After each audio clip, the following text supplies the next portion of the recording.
Hey, this is Tyler Harmon. Thanks for listening. A while back, we did a full-day Marketing for Founders seminar for early-stage founders and owner-operators.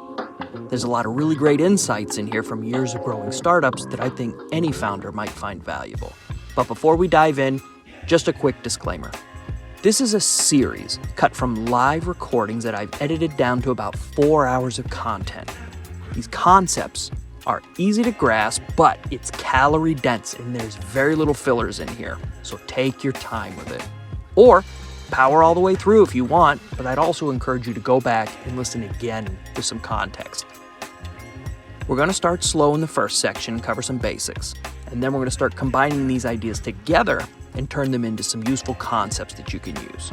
I've used these exact concepts for years to grow several companies from tiny little startups into $100 million brands. In this series, we're going to cover just about everything from general strategy, branding, common issues I see every day. There's a whole section in here about a bunch of dangerous marketing landmines to avoid. Then we'll get into some psychology, behavioral economics, sales strategies, and there's plenty of discussion on advertising. We're going to talk about old school fundamentals and even new school stuff like marketing algorithms. This is for people from all industries: tech, e-commerce, film and entertainment, small local businesses, whether you're bootstrapped or raising money, if this is your first company, your fifth company, there's value in here for you. But most importantly, this is all through the perspective of a founder or an owner-operator, not as a marketer. Last thing, most founders get lucky and stumble on maybe one or two things that end up becoming instrumental to their success. The problem is, usually they have to learn a lesson, and it's usually a hard lesson. And it's usually over years of accumulating these little pearls of wisdom. So what I've done is put together a nice long list of a few hundred of these potentially instrumental ideas for you. But obviously not everything is going to be applicable to you. But I bet more is going to be applicable than you think. And you're going to get some inspiration for ideas to try out in your business, maybe even a breakthrough. But at the least, probably some things that are going to save you a whole bunch of time and money. So without any further ado, let's get to it and try to keep up.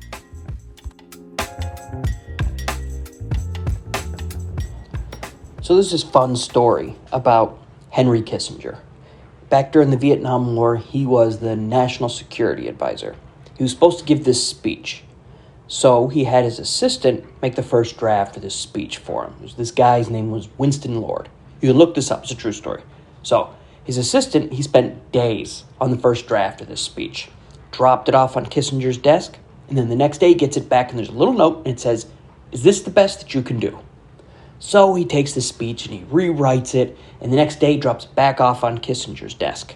He gets it back on his own desk with the same note again. "Is this the best that you can do?" So he goes all out this time, and he adds so much more detail to it. Leather-bound book with the binder, and he storms into Kissinger's office with this first draft of the speech in his hand and comes in and says, "Mr. Kissinger, this is the best that I can do." And so Kissinger looks at him and he says, "Oh, well, in that case, I'll read it." So the point of this is that for most founders, marketing is a distraction to them. For me, obviously, I live for this stuff. But for founders, they're busy getting their business off the ground. They're working on prototypes, minimum viable products, MVPs, pitch decks. They have so much to do. It makes sense that they would try to just avoid the marketing stuff. But if you have to get to an important appointment during the day and you need gas in your car, imagine now you're running late and you still need gas in your car, and the gas station is the opposite way of where you're going. Do it now, do it later, doesn't matter. It still has to be done. You still need gas in your car to get to the appointment. So not only does it have to be done, but when it comes to marketing for your startup, is this the best that you can do? So to put that another way, this is one of my all-time favorite quotes, Winston Churchill. He said, "The truth is incontrovertible. Malice may attack it, ignorance may deride it, but in the end, there it is." So just a fair warning here, we're getting started. There are going to be a lot of stories and quotes coming your way. So just a heads up. So also, if you go out and you start searching online for information about startups, people are just going to start throwing random advice to you. Their definitive list, how to do content marketing, the tactics and the KPIs and the metrics you need for your startup. This is putting the cart way before the horse. The cart is the fun part, I'll say that. The hacks and the strategies and the tech stacks and the advertising tricks. But all of these things are meaningless when you still have a early, poorly thought out version of your business. So what is really the business is the horse, not the cart. So we're going to get started here with horses. We're going to talk about all the kinds of horses, what horses eat, the kind of care that they need. And then we can talk for years and years and years about carts, the wheels, the colors, the finishes, seat covers. So one of the first things that we should discuss is the difference between advertising and marketing. Most people confuse the two, and I'm actually getting a little pedantic here, but I just want to bring it up to frame this whole discussion we're going to have.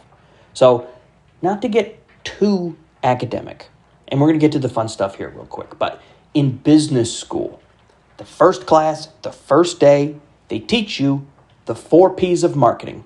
You can Google this. We don't have to go into a lot of detail here. It's product, price, placement, promotion.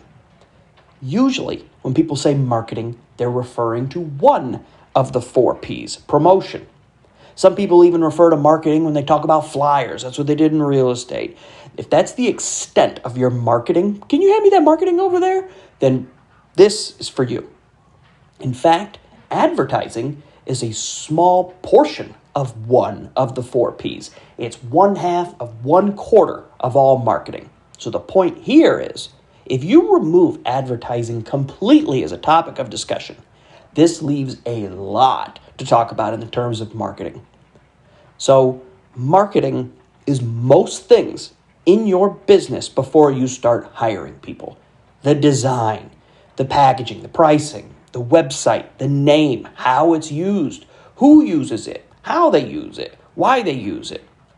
Even the business model is a marketing decision, and we're going to talk about that too.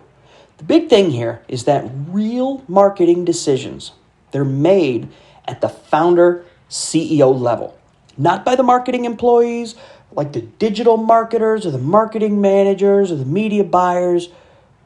At the very least, maybe your VPs or your CMOs, your chief marketing officers, they can make some of these marketing decisions, but they need to be in lockstep with the founders like you or the CEO or the president or whoever when they make those decisions. So let's take a quick little detour here. Let's talk about digital marketers for a second. So there are marketing things like positioning and brand and psychology and behavioral economics and ad writing, campaigns, sales strategies. All of these things can be done digitally. But then there are digital marketers. They see everything as a button to push or a dial to turn. So I don't mean to denigrate anybody who might consider themselves a digital marketer, but for anybody who does, denigrate means to put down. So as a founder or an owner-operator, just beware of digital marketers. Because the first time you meet these guys, you're going to be impressed and intimidated of all the stuff that they know and the language that they use. They're going to sound so brilliant and have all these great ideas, and they're going to get you all fired up with some marketing campaigns. And then they're going to spend every dollar you have and leave you with nothing. There are 2 camps of these guys. The first camp is fake it until you make it.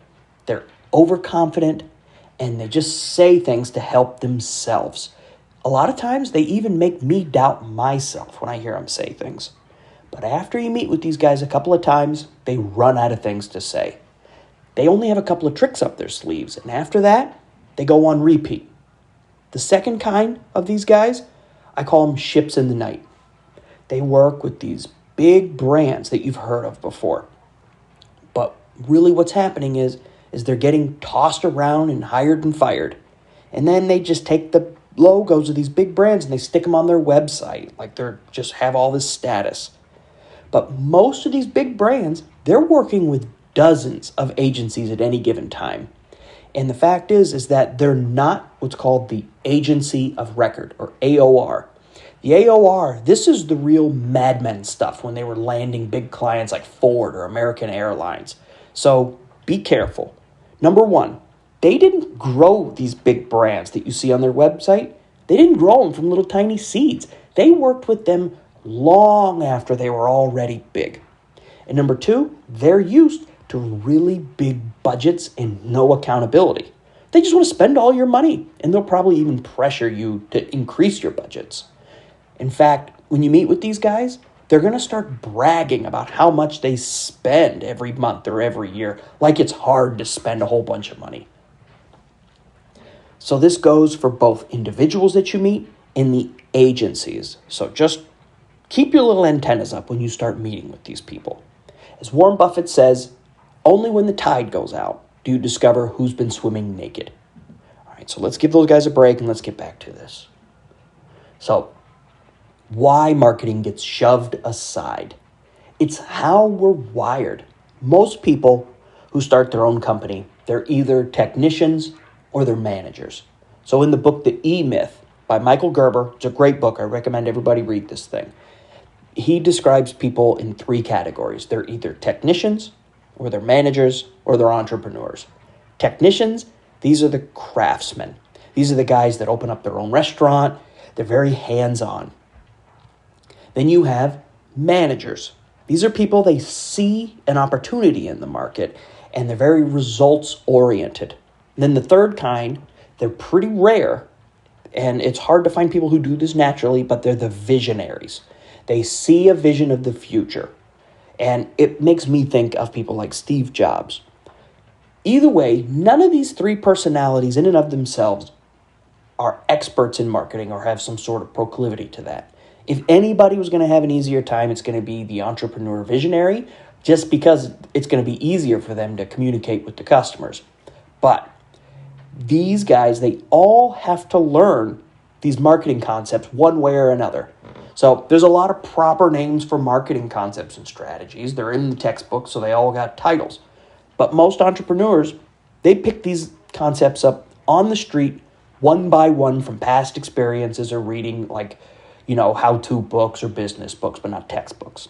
And then later, they find out that the idea that they thought they came up with on their own has just this very common name. They're like, oh yeah, I learned that a long time ago on my own.